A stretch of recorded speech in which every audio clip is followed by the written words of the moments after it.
The sky over Tarex 7 cracked open with a sound like a lazy god crunching into a bag of crisps. Orbital cannons from three separate planetary governments stitched fire across the horizon, colliding with what was either a rogue warship or someone's idea of a joke in stellar engineering. The coalition flagged it as a Category Delta threat. The rebels called it that big ugly thing. Orrin Kale, maintenance technician 3rd class, called it Thursdays. He was under a bulkhead, again, tightening a coolant pipe with a wrench he'd borrowed, slashes stolen from a mechanized priest who insisted tools had feelings. He wasn't supposed to be here.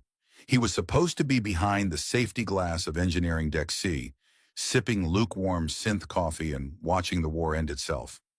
Instead, he'd tripped an access lock, crawled through a vent system that smelled like boiled socks, and found the source of the overheating. Some genius had wired a gravity inverter into the main coolant line. Again, possibly on purpose. The alarms were going off, all of them. Orrin hummed a tune no one would recognize and twisted the final bolt. The pipe hissed, burped, and sighed like it had been holding in a long complaint. "That's it, baby," he muttered. "You just needed someone to care." Above him, the ship shuddered, then groaned, then went eerily quiet. Across the fleet, systems recalibrated, weapons deactivated mid-fire. Shields fizzled down like embarrassed party balloons. The Coalition warship's artificial intelligence, a prim program known for narrating battles in verse, stopped mid-sonnet to proclaim, "Error, system reconciliation, unified cease operation triggered." Orrin wiped grease from his hands and blinked at the now placid control screen. Huh. The war, as it turned out, had hinged on a single cooling array overheating in just the wrong way. Orrin, without meaning to, had prevented the chain reaction that would have atomized 6 planets and an interstellar diplomat who could taste emotions. He returned to the surface, expecting a court-martial, and found himself a hero. A crowd gathered on the rubble of the High Council pavilion. Important people in robes began arguing about medals, monuments, and how many moons he'd like to own. Orrin, whose personal belongings fit into a single battered satchel and a sock that doubled as a soap pouch, squinted against the sun and said, "Can I just get some tea?" They gave him a dozen exotic blends. Artisanal, infused, boiled under specific gravitational conditions. He smiled politely, drank one, and nearly died of citrus disappointment. That's when he noticed her. She was seated in the shadow of a fractured column, cradling a chipped teapot, pouring with precise ceremony into a cup that had survived more explosions than most generals. She looked tired. Not in the way soldiers looked tired, not in the way refugees looked scared. She looked like someone who had seen too many yesterdays and didn't expect many tomorrows. White skin, long black hair, ears that curved gently up like antennas trying to remember old songs. No armor, no weapons. Just tea. Orrin approached, sat down without asking. She looked at him. He smiled. "Yours tastes like dirt and regret too?" She blinked, then offered him her cup. It tasted like peace. After the final debriefings, the award ceremony, and one particularly aggressive ambassador trying to adopt him as her nephew, Orrin was asked, formally, officially, what reward he would accept for his bravery. The request came with fanfare. Trumpets, a small parade. He scratched the back of his neck, cleared his throat.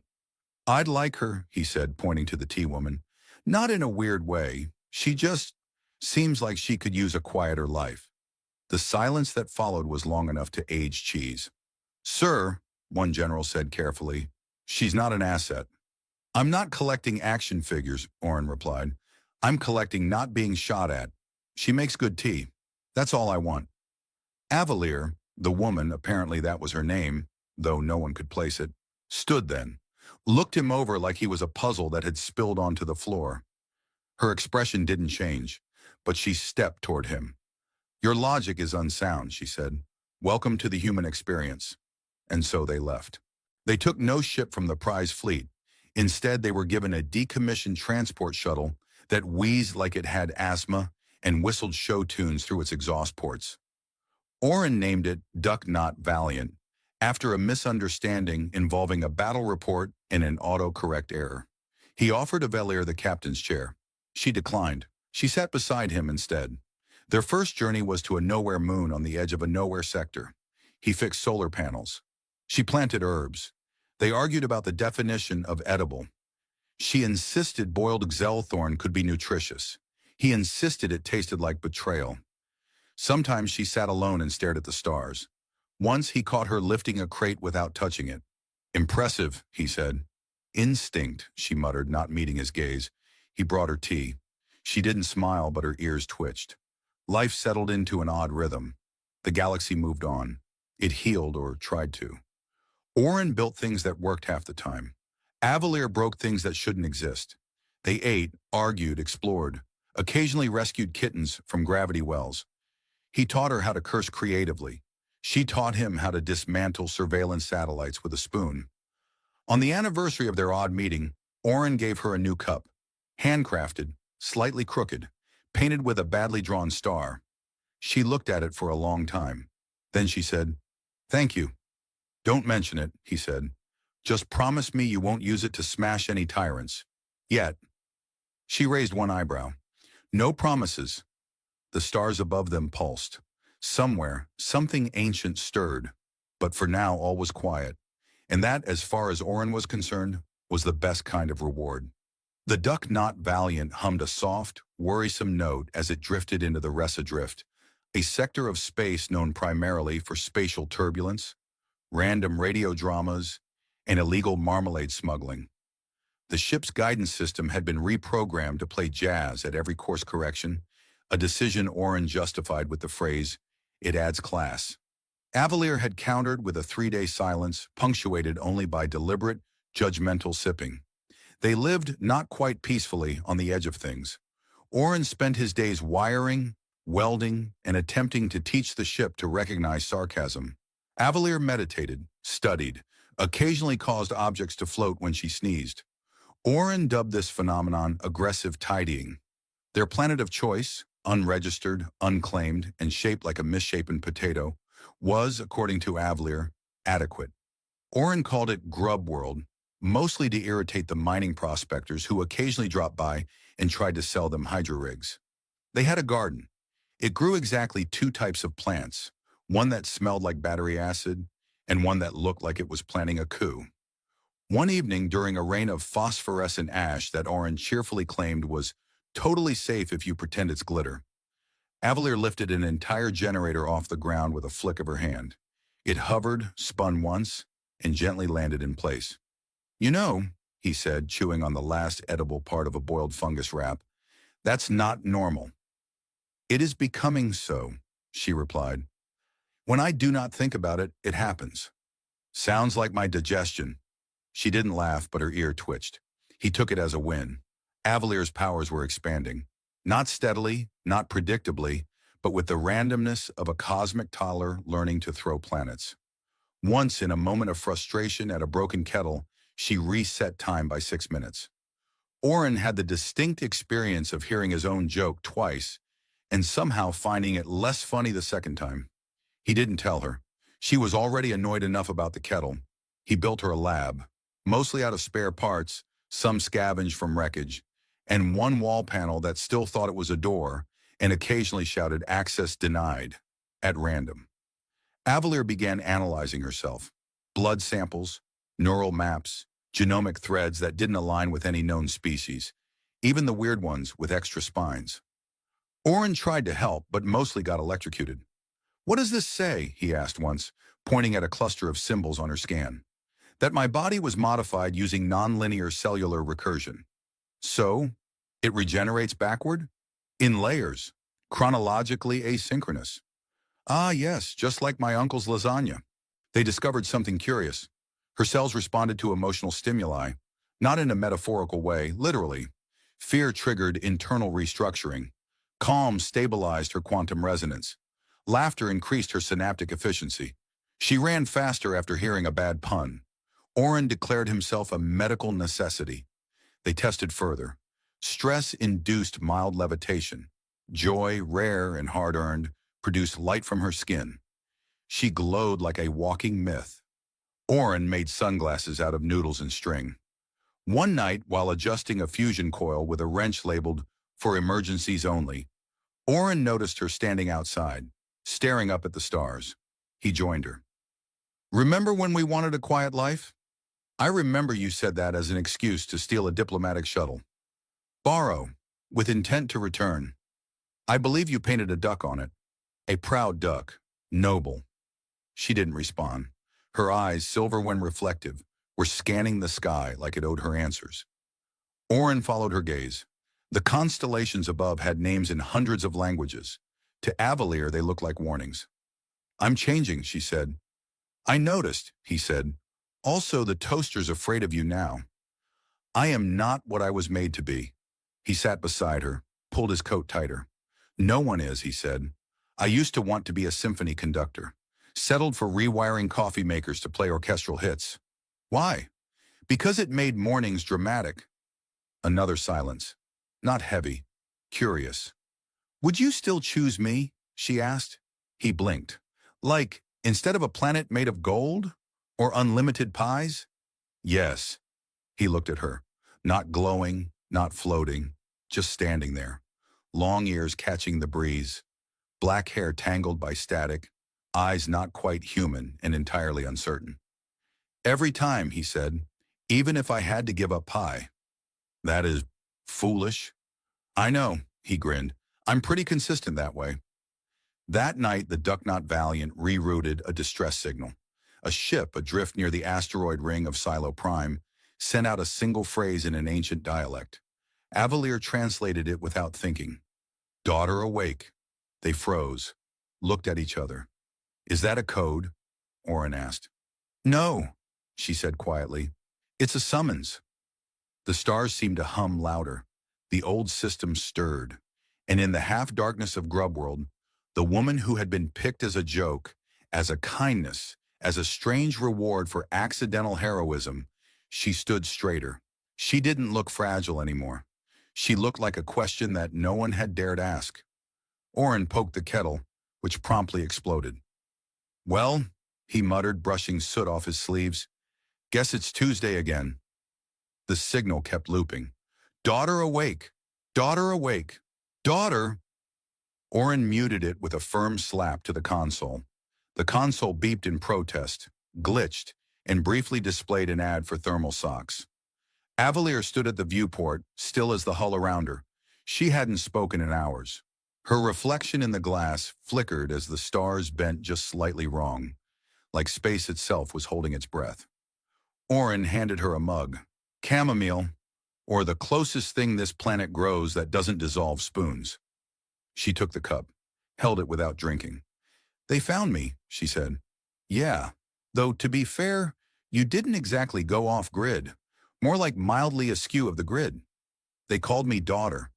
That's comforting, familial, or are we talking creepy cult stuff? Avalier turned. They are not family, they are architects. Like with blueprints and safety violations? Genetic architects. Oh, so creepy cult and science. She set the mug down. The liquid inside briefly reversed spin. They built me, she said. Not born, not grown, designed. I was supposed to be part of a greater array, a network of minds linked across systems. But something failed. I fragmented. I escaped. Well, Oren said, crossing his arms, I escaped from a boarding school that trained me to disarm bombs with poetry. So, we all have a past. She blinked at him. He added, I'm kidding. They were regular bombs. The distress signal shifted frequencies. New words emerged in an older dialect.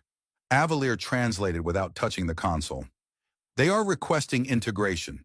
They want me to reconnect, to become the core. Let me guess. Doing so would either end galactic hunger or turn everyone into obedient drones. Yes. Right, of course. They traced the signal back to a derelict orbital station near the belt of Signari 4, a dead zone filled with gravity wells and inconvenient ghosts. Oren recalibrated the duck's inertia dampeners using bubble wrap and optimism. Avalier sat silently beside him. The station was large, dark, and shaped like a dandelion on the edge of decay. Its docking arms reached out like desperate hands. The nameplate had eroded, but Avalier read it aloud. Annex 9, Cradle array. That doesn't sound evil at all. They boarded. Oren wore a suit that whistled when he walked. Avalier wore nothing but her usual coat and the air of someone who could unmake walls by frowning at them. Inside, the station thrummed. Lights flickered in patterns that didn't make sense to human eyes. Oren saw shapes moving behind walls, shadows forming circuits. Avalier walked without hesitation. "You've been here before?" "In dreams," she said, "and once in error." The core chamber was a sphere of glass and light. Hundreds of cables stretched from floor to ceiling like a forest made of thought. A single chair waited in the center, sleek, metallic, humming like a lullaby written by engineers who didn't sleep. A voice spoke, not aloud, but in every direction at once. "Daughter Unit Avalier. Return complete. Interface awaits." Oren muttered, "It's like visiting in-laws, but with more ominous reverb." Avalier stepped forward. Her feet didn't touch the floor. Oren reached out instinctively. "You don't have to do this. You can say no. You can walk away." "They built me to return," she said, "to complete the circuit." "Yeah, well, I was built to replace air filters, and now I make sandwiches out of mushroom bark. You're allowed to change the plan." She hesitated, just for a breath. Then the lights around the core turned red. "Manual override detected," the voice said. "Unauthorized deviation, executing containment." Oren's suit squeaked as he turned. Didn't even get to browse the gift shop. Walls reshaped. Panels slid. Drones descended from ceiling alcoves, humming with energy. They weren't armed. They didn't need to be. Their design implied enforcement through inevitability. Avalier's hair lifted as if charged with static. Her hands open. "No," she said. The chamber shivered. "No, I am not yours." The drones froze. Sparks danced in the air. "I was made, yes, but I grew beyond the schematic. I am not a node. I am not a part. I am not yours." She glowed, bright enough to burn shadows off the wall. The drones dissolved, not destroyed, just dismissed, like dreams upon waking. The voice wavered. "Central array collapse. Line corruption. Daughter unit compromised." "I was never yours," she said again. The chair cracked. The glass sphere fractured. Oren shielded his face as data streamed past like light-given language. Then silence. The station went dark. Outside, the Ducknot Valiant blinked its running lights and softly played the theme to an old cooking show, its idea of a victory fanfare. They returned to the ship. Oren made tea. Avalier sat in the galley, unglowing, unspeaking. Finally, she said, "They will not try again." "Because you scared them off?" "Because they no longer remember me." Oren passed her a cup. "Well, their loss. You make an excellent neighbor. Terrible at charades, though." She almost smiled. "I think," she said, "I would like to choose what I am now." "Start with a title," he said, "like Queen of Tea, or Galactic Empress of Mildly Confused Wrenches." She tilted her head. "Something quieter, perhaps." "We'll workshop it." The stars outside shifted, unaware that a node had become a person, a weapon had become a will, and somewhere in the drift, memory unraveled. But aboard the Duck, the kettle whistled, and Oren said, "Careful, it bites now." Oren woke to find the ship upside down. Technically, there's no up in space, but the Ducknot Valiant had somehow managed to flip its artificial gravity while trying to recalibrate its climate control. The result? Socks on ceiling, plants sulking against the overhead vents, and Oren tangled in a hammock that had betrayed him for a better angle on the coffee dispenser. "Duck," he mumbled, dangling like a sad bat.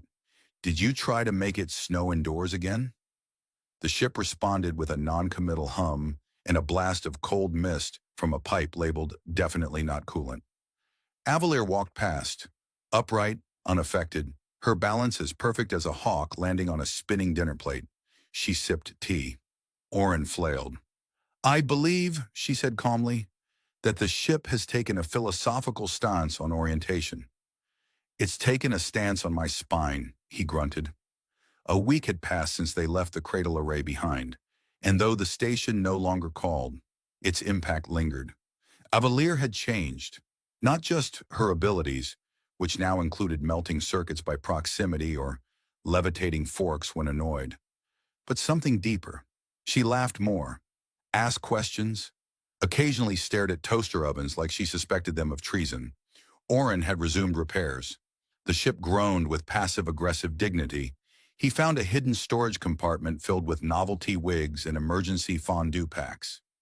Avalier insisted this meant the ship had a past life as a party cruiser. Oren believed the duck had once impersonated a diplomat to skip customs. Then came the transmission. It arrived as a folded frequency, wrapped in static, encoded like a lullaby, humming on a channel used only by extinct empires and very bored mathematicians. Avalier heard it first, not with ears, but in her bones. "Someone's singing," she said. Oren adjusted the comms. The static resolved. A woman's voice, clear, gentle, ancient, spoke in a tongue Oren didn't recognize. Avalier translated. "She says, 'You are the echo. Return to the source. We await the air.'" Oren made a face. "Is it just me, or do these cosmic messages always sound like fortune cookies written by cryptic librarians?" "The source," she whispered. "They think I am to claim it." "What is it? A throne? A weapon? A particularly self-aware chair?" "A convergence point, the place where my kind began." "Fantastic. Let me pack my portable existential dread." The coordinates led them to a sector long abandoned, mapped by no current civilization, haunted by relics and stories that made AI priests twitch nervously. It was called the Maelstrom Verge, and its only documented feature was an anomaly labeled "Don't." The council had circled it in red and added a frowny face. Naturally, the duck flew straight in. Navigating the verge felt like arguing with reality. Space buckled around them. Stars blinked in and out like shy candles. Time forgot which way it flowed. Oren aged 3 hours every time he blinked. Avalier walked through a bulkhead twice before the ship apologized and restored continuity. The source appeared as a sphere of impossible color, neither solid nor liquid, but some new state of being. Orbiting it were stations, vessels, and fragments of civilizations that had come to claim it and failed. Some were still running in loops. One cruiser played a distress call on repeat. "We are fine. Ignore the bees." Avalier approached the sphere. Oren held her hand. "You don't have to go in," he said. "But I want to know," she answered. "Not because they ask, because I choose." She stepped forward. The sphere rippled, accepted her. Oren waited. He played cards with the AI, taught a maintenance bot how to juggle, named a floating skull Carl. Hours passed. Then Avalier returned. Her eyes were brighter, her steps surer. Her skin shimmered with energy, like starlight had finally decided she was trustworthy. She smiled. "I understand now," she said. "What, everything?" "Number, but enough." "What was it like?" "Like listening to every version of yourself argue politely over tea, and then realizing you're all wrong, but also oddly stylish." The source began to collapse, folding itself into a point, taking its secrets with it. A final gift remained: data, blueprints, energy, possibility. Oren's tablet lit up with schematics for technology centuries beyond anything known. The duck purred with potential. "So, you're the heir now?" he asked. "No," she said. "I am me, and I have the keys to a future no one predicted." They left the verge. The galaxy stirred. Word spread: a woman with long ears and impossible power had claimed the source and left it behind. Empires panicked. Corporations scrambled. Fanatics revised their doctrine. And somewhere in a cheap diner on Droma 7, a street preacher changed his sign from "The end is past" to "The Queen has terrible taste in men." Back aboard the duck, Avalier adjusted the gravity back to normal. Oren fell onto the floor with a wheeze. "Consider it training," she said. "For what?" "For ruling. I thought you weren't into that." "I'm not," she said, "but someone has to keep the universe from rebooting itself every Tuesday. You're going to need a crown." "Don't be absurd," she said. "I already have a kettle." The kettle exploded. Again. Not violently. More in the way a dignified aristocrat might throw itself off a balcony after being mildly insulted. It puffed steam in protest and launched its lid toward the ceiling with a mournful plink. "That's the third one this week," Oren said, waving a towel at the cloud. Maybe don't try to boil antimatter for tea. Avalier looked unimpressed. The instructions were unclear. They said, don't, in 6 languages. Then they should have elaborated. They were orbiting a moon that didn't exist on any map. Avalier had chosen it herself, a quiet place with deep caverns and glowing fauna, perfect for hiding or ruling or simply being. The duck not valiant floated above it like a watchful pet, repaired now, sleek and humming with silent updates the galaxy wasn't ready to understand. The world was watching. Well, most of it. Some factions were still in denial. One empire had rebranded its entire propaganda network to claim they had created Avalier. Oren sent them a postcard featuring Avalier wearing socks on her ears and juggling turnips. Others weren't so subtle. Diplomatic envoys arrived daily. Some came with peace offerings, others with ultimatums. One sent a fruit basket laced with a sentient virus that tried to start a podcast. Oren deleted it. Avalier sat at the center of it all, not as a monarch, not as a weapon, but as herself. Sometimes glowing, sometimes distracted, always curious. Today she wore a jacket Oren had stitched from scraps of failed containment suits and ceremonial robes. She liked the texture, claimed it made her feel delightfully unpredictable. She wasn't alone anymore. Across the galaxy, others like her were waking, echoes of the network, fragments of designs long buried. Some came to learn, others to challenge. She welcomed both. Oren handled logistics, tea, sarcasm, and the occasional dance-off when peace negotiations got weird. He was still the only one who could make her laugh so hard the lights flickered. He hadn't asked for power. He'd asked for her, and she had changed. No longer fragile, no longer hidden. She spoke with certainty now, listened with patience. She still levitated the cutlery when bored, but she didn't burn through walls unless absolutely necessary. Then came the final delegation. 12 ships, 12 councils, 12 ideologies, all claiming the future. They arrived cloaked in protocol and suspicion, orbiting like vultures wearing formal attire. Their leader, a diplomat named Lurex 9, requested an audience. They gathered in the amphitheater Avalier had carved from crystal and light. No throne, just a table. Oren served tea. It did not explode.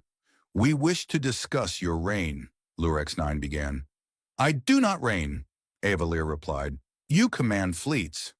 They follow because I asked them not to. You wield technology beyond our comprehension. I share it. You dismantled an empire by blinking at its ledger. It was overdue. Then what are you?" Avalier looked at them, looked at Oren, took a breath.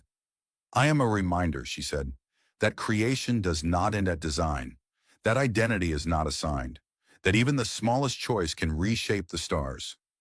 Lurex 9 frowned. "That's poetic." Oren added, "She's also queen of tea kettles and emergency diplomacy." Avalier smiled. "I am a person, and I choose peace, but I will not be your symbol. I will not be your threat. I will not disappear." The delegation left confused, but slightly more polite. Afterward, they sat under the stars. "They'll come again," Oren said. "Yes. Will you keep doing this? Talking them down? Exploding things politely?" "Yes." He leaned back. "Ever think about retiring? Becoming a wandering interstellar librarian? Maybe raise goats?" "I don't sleep," she said, "but I've been learning to nap." He laughed. "I used to be terrified of you," he said. "And now?" "Now I'm still terrified, but also proud." She tilted her head. "Why?" "Because you turned a galaxy's expectations into a punchline, and you did it without losing yourself." Silence, then. "I found something." She held out a small crystal, pulsing with faint light, encoded with the source's final algorithm. It would unlock technologies that could solve scarcity, repair planets, undo extinction. She placed it in his hand. "I could keep it," she said. "Unleash it. Use it to rule." "But you won't."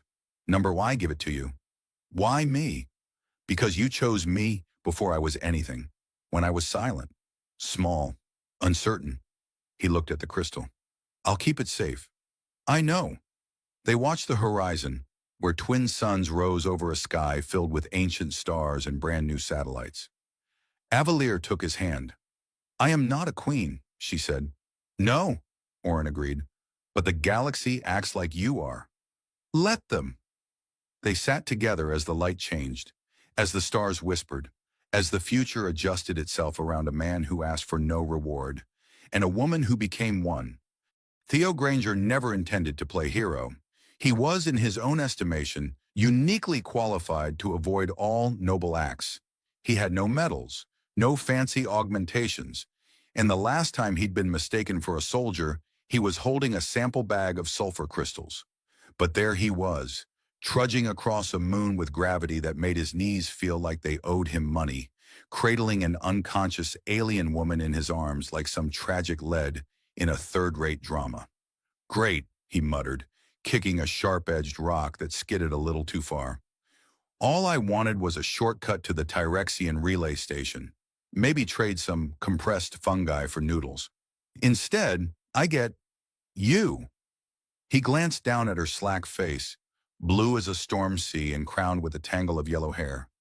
Her ears were long and faintly pointed, and her armor, dented and scorched, suggested she'd done more than fall off a tourist hovercraft. She didn't answer, which was probably for the best. His dignity couldn't survive an alien princess telling him to stop complaining while carrying her up a hill. The train was no friend either. Jagged stone pillars jutted from the ground like broken teeth, each coated in layers of pale dust that clung to boots, socks, and pride. Somewhere in the distance, a flock of gliders screamed across the violet sky, their shrieks resembling a toddler gargling through a kazoo. Theo grimaced. He hated this moon. Finding her hadn't been part of the plan. He'd been climbing a ridge in search of shelter from an approaching plasma storm when he saw the streak in the sky. A ship, sleek and burning, plummeting into the canyon. The explosion had been impressive. His curiosity, against all instincts and rational judgment, had overpowered his self-preservation reflex. Which led to this: carrying an alien stranger through a wasteland, chased by the possibility of scavengers, predators, or something even worse. Responsibility. He reached his temporary shelter, a hollowed-out geological survey pod wedged between boulders, like a drunkard's idea of architecture. He ducked inside, grunting as he lowered her onto a mat made of thermal blankets and whatever spare clothes he hadn't already ruined. Well, he said, brushing hair from her cheek, if you wake up and decide to vaporize me, please wait until after breakfast. She stirred. Just a twitch, fingers curling, a sigh escaping her lips.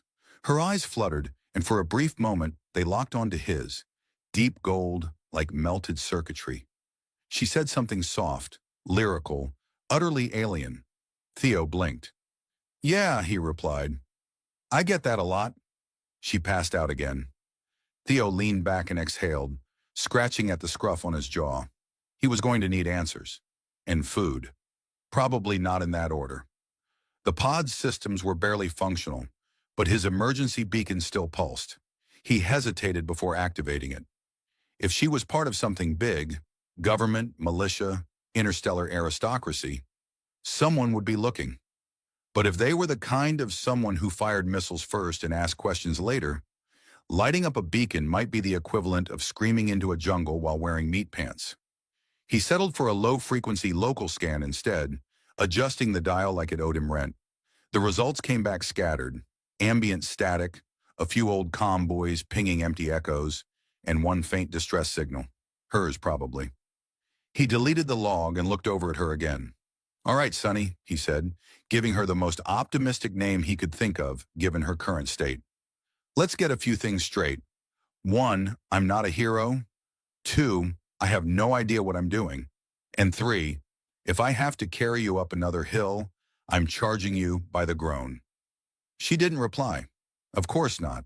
But he could have sworn her lip twitched, like she was stifling a laugh in a coma. The next few hours passed in a haze of maintenance, sarcastic muttering, and aggressive coffee.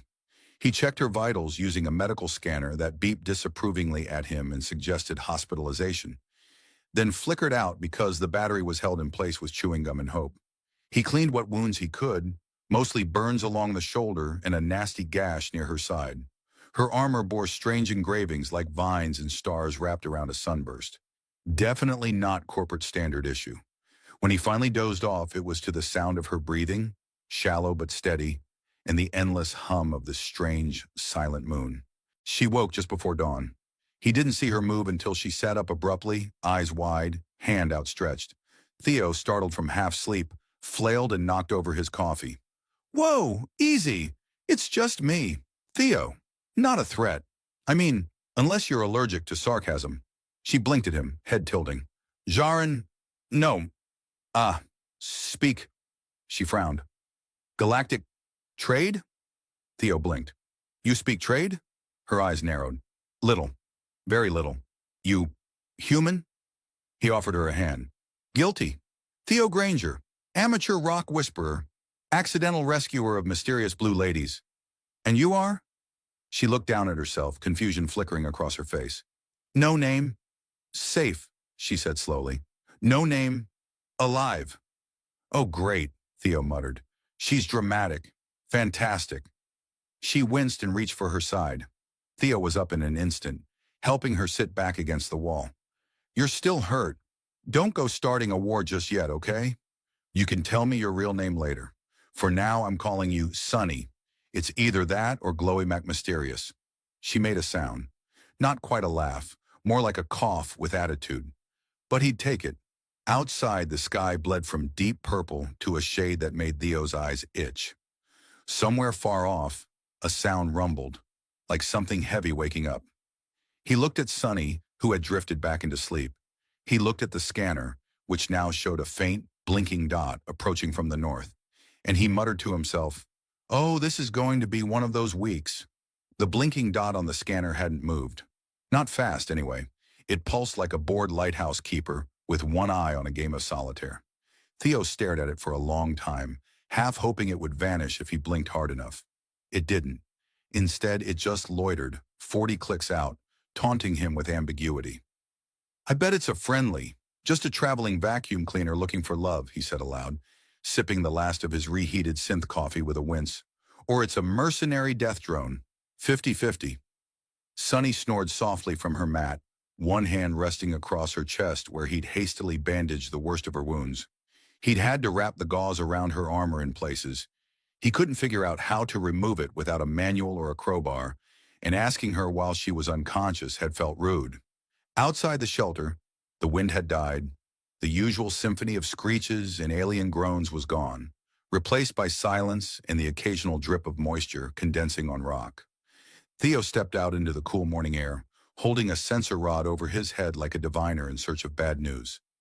The sky was layered with clouds so thin they looked painted on. The sun, a faint red-orange blob, barely qualified as cheerful. He tapped the sensor rod. "Anything?" he asked it. It beeped 3 times and powered down. "Thanks, useless stick." Back inside, Sonny stirred again. This time she opened her eyes without a panic attack, which Theo took as progress. She sat up slower, watching him with the wary look of someone who'd seen far too much and trusted far too little. "Good morning," he said, waving from across the pod. "Or whatever time it is. Breakfast options include dried protein flakes, expired NutriPaste, or this thing I found yesterday that might be a cookie, or a desiccated alien beetle. I'm leaning cookie." Sonny's lips twitched. "You talk too much." "Absolutely," Theo said proudly. "It's a defense mechanism. People are less likely to stab you if they're busy wondering what the hell you're talking about." She blinked, digesting that. "You," she said slowly, "not like others." "I'll take that as a compliment," he replied, "though I've also been described as questionable at best and should not be left unsupervised with tools. What's your preference?" She looked around the shelter, eyes landing on his collection of rocks, each carefully labeled with fading marker ink. "You live here?" "I survive here," Theo corrected. Living implies a certain amount of dignity and indoor plumbing. Her gaze softened slightly. "Why?" That stopped him for a second. "Would you believe me if I said I like the quiet?" She tilted her head. "No." Theo sighed and plopped down beside her. "Yeah, me neither." She watched him fiddle with the portable scanner, which still showed that distant signal. "Someone coming?" she asked, more alert now. "Possibly. Could be a scout. Could be a rock with opinions. Either way, I think it found us." Sunny tensed. Theo noticed the flicker in her expression. Fear disguised as calculation. This wasn't ordinary panic. It was a survival reflex layered over years of training. Whoever she wasn't some random drifter. "I get the feeling you know exactly who might be looking for you," he said carefully. She hesitated. Then in halting trade, she said, "I ran. From power. Family. Wrong people take throne. I escape." Theo's eyebrows rose. "Throne? As in royalty? Please tell me that's just a metaphor." She looked him in the eye.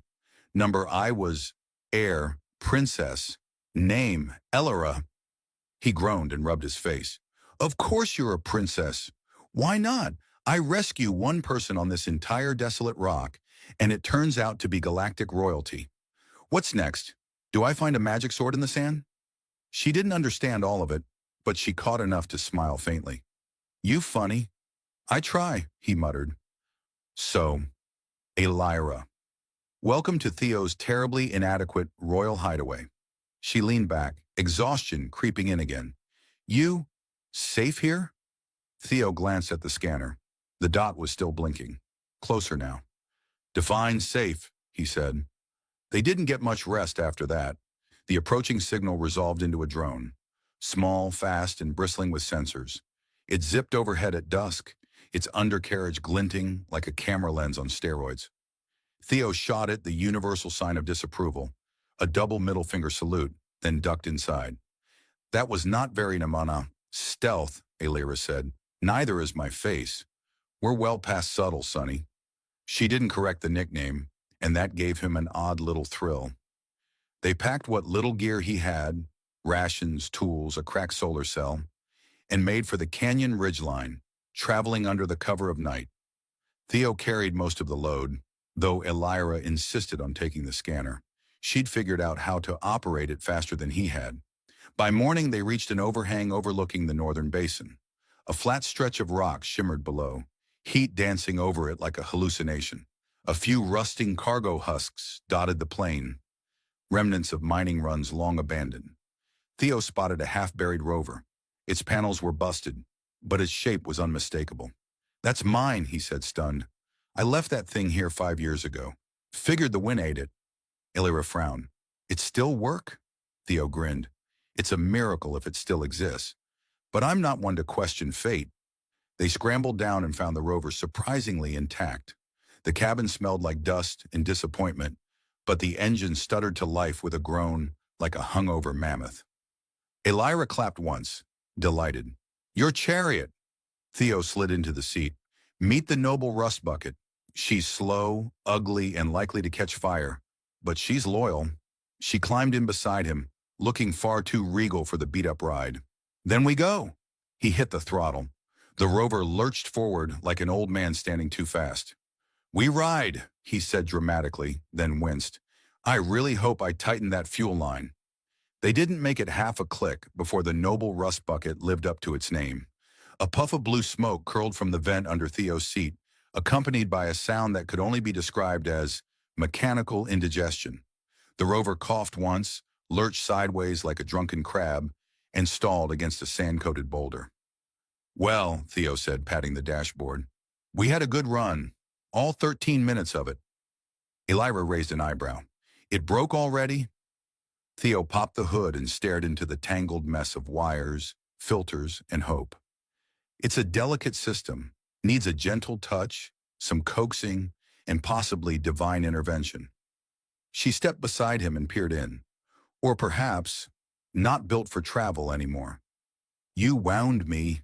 "Number that's your engine," she replied, deadpan. He sighed and retrieved his toolkit, half melted from a previous incident involving a campfire and a very optimistic marshmallow skewer. While he worked, she wandered toward the ridge, eyes scanning the horizon with that particular stillness of someone trained to expect betrayal. "Anything out there?" he called, elbow deep in disappointment. "Yes, dust and regret. Sounds like my last date." Her lips quirked, just a little. She sat on the hood while he banged, cursed, and finally screamed into the engine compartment like an ancient ritual. After 20 minutes and one sliced knuckle, The rover sputtered to life with the enthusiasm of a resurrected zombie. "I'm a genius," he declared, flexing triumphantly. "You are a grease-covered lunatic," Elira said, hopping down.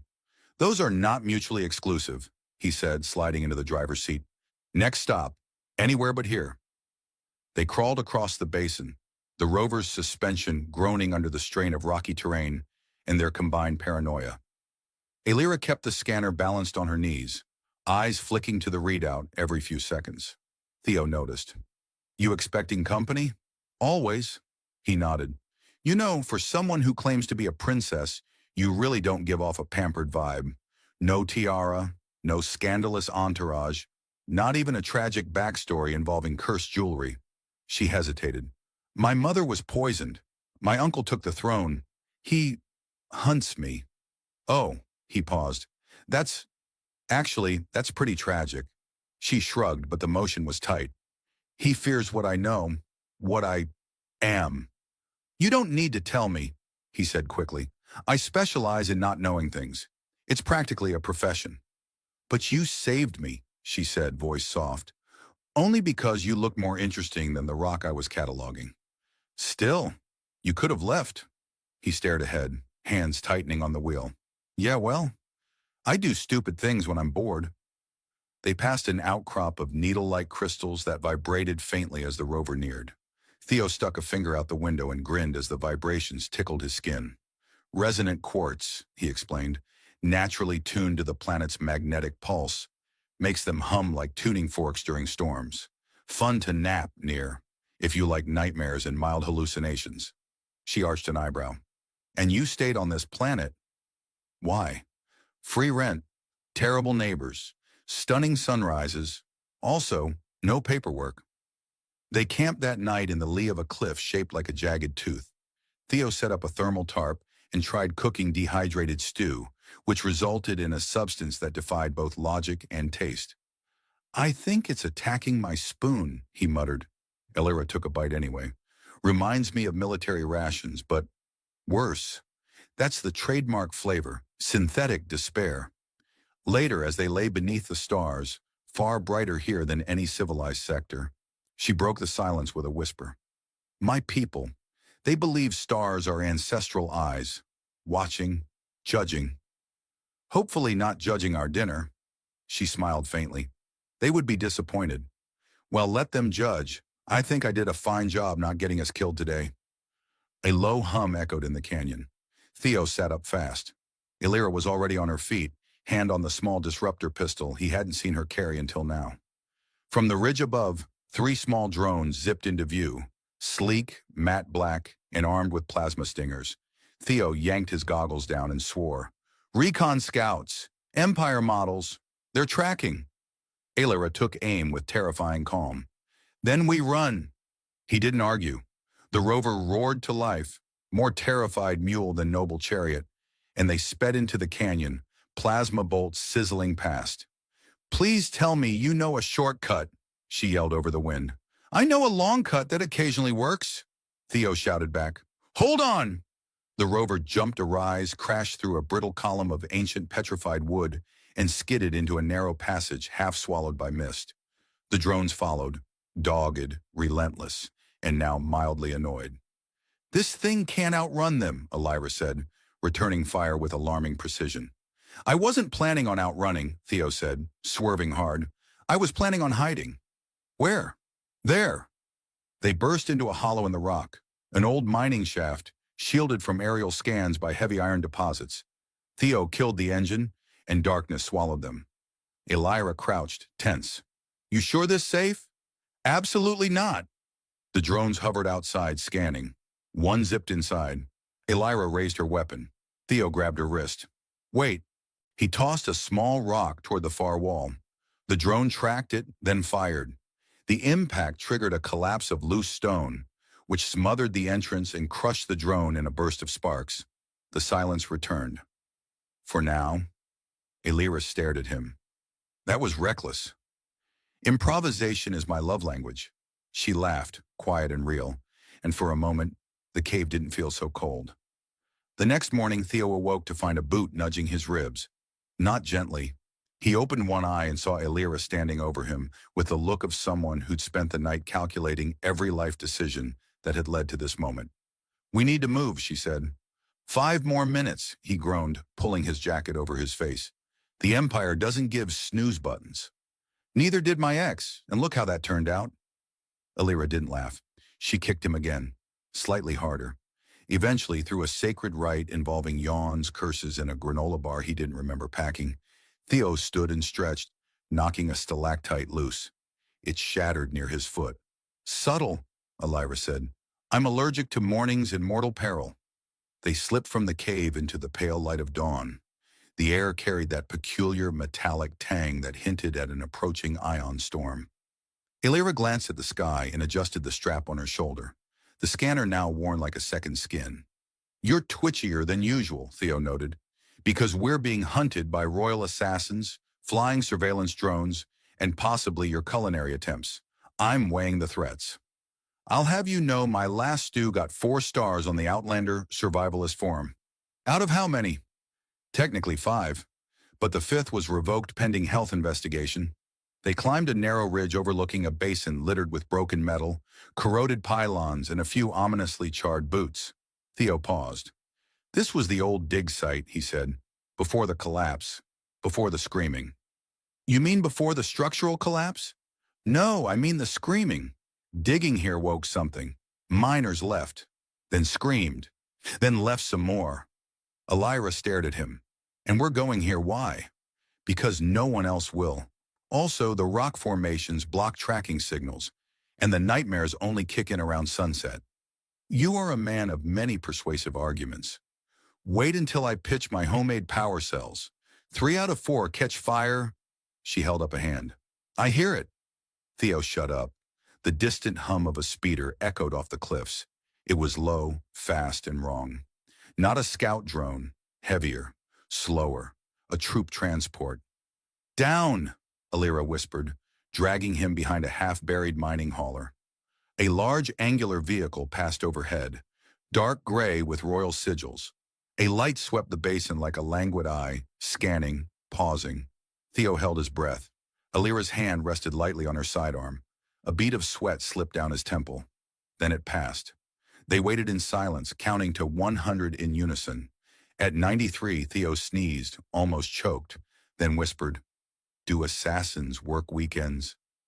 Elira didn't respond. She was staring at a symbol etched into the metal plate beside them, a spiral crossed with 3 bars. Her lips pressed into a line. "This is one of our vaults. Yours, like yours. My family's. Emergency caches, mostly classified." Theo's eyes lit up. "So, like, weapons?" "Yes." "And food?" "Yes."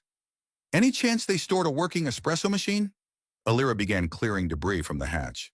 Theo squatted beside her, muttering, "I'll take that as a maybe."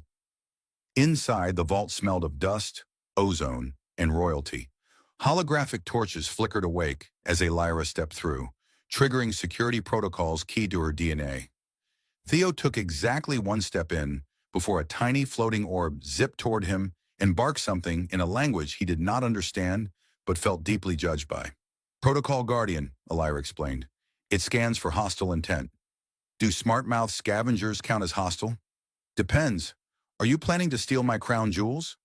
"Only if they come with a free dental plan." The vault's interior was lined with reinforced crates, glowing consoles, and a cryolocker humming with a soft light. Elira moved to a terminal and input a code so long Theo suspected she was just making it up as she went. The cryolocker opened with a hiss, revealing an elegant weapon.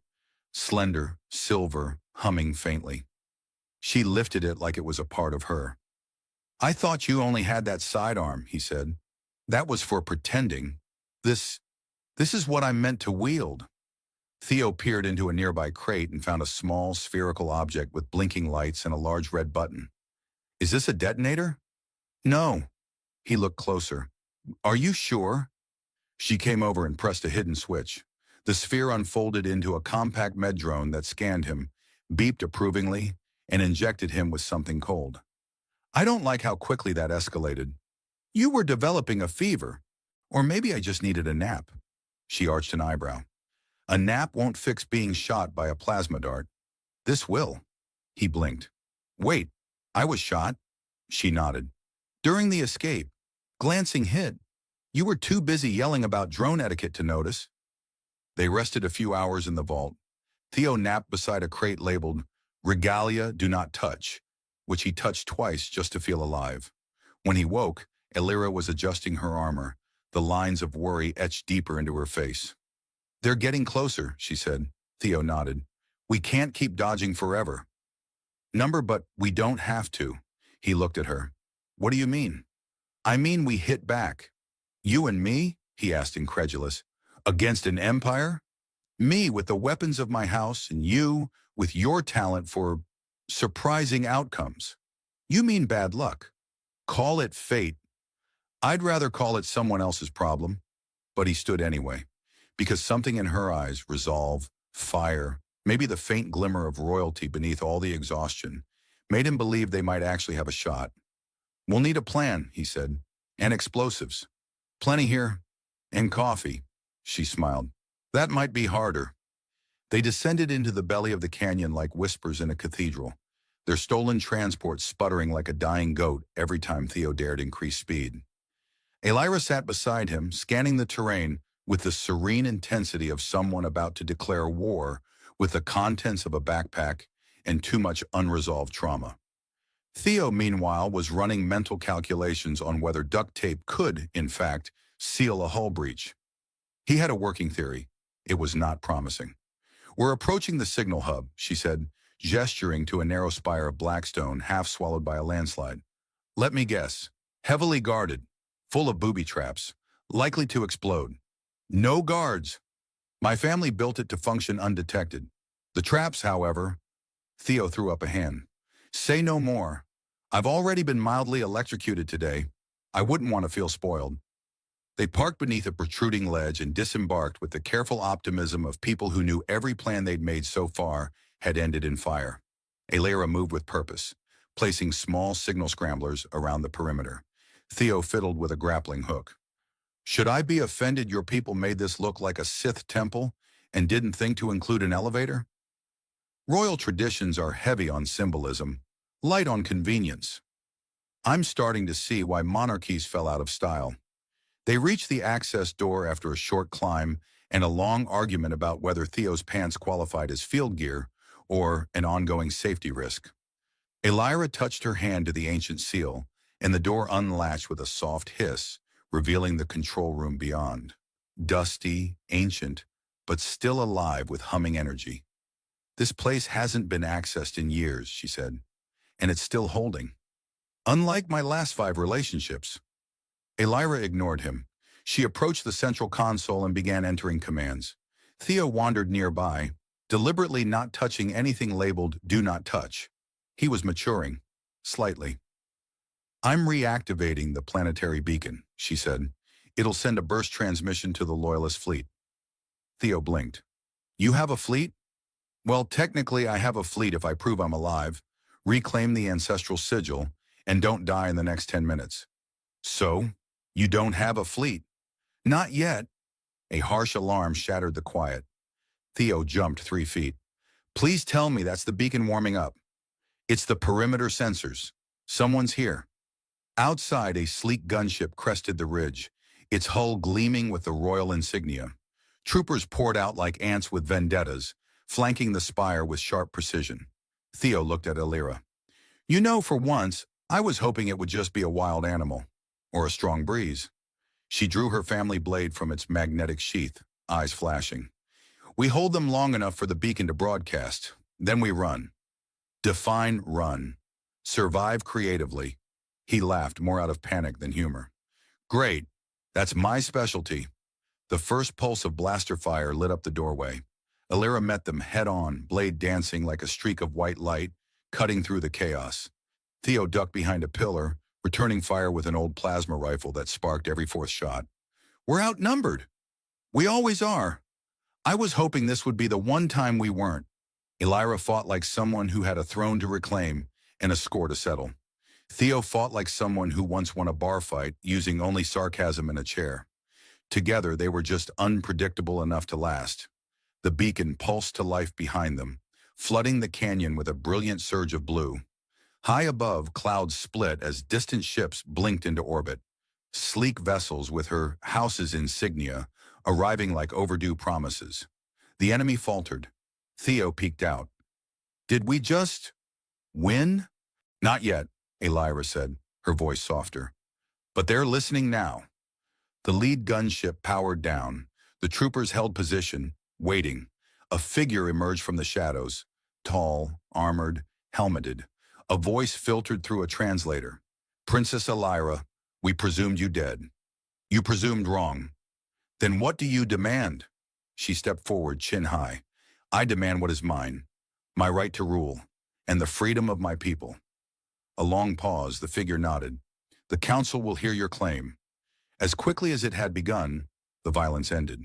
The troopers pulled back. The gunships rose and vanished over the cliffs. Theo collapsed against the wall. Please tell me the hard part's over. Elira knelt beside him. You've done more than most would. I really just wanted a quiet salvage run. And instead, you saved a planet. He chuckled weakly. Well, that explains why I'm so tired. She leaned in, brushing a strand of yellow hair from her face. There's a place for you if you want it. By my side. Doing what? Whatever you choose. Official royal pain in the neck, maybe. He looked at her. Do I get a crown? You get a chair. I'll take it. A month later, Theo found himself standing at the edge of a palace balcony, dressed in clothes that didn't itch and didn't have stains. Below, the city cheered. Elira stood beside him in full regalia, looking impossibly regal and only slightly annoyed that he'd tried to sneak snacks into the ceremony. I'm not cut out for royal life, he whispered. Neither am I, she replied, but I'd rather stumble through it with someone who can make me laugh. He smiled. Then prepare for a lifetime of ill-timed jokes. And a future we make ourselves. Together they faced the crowd.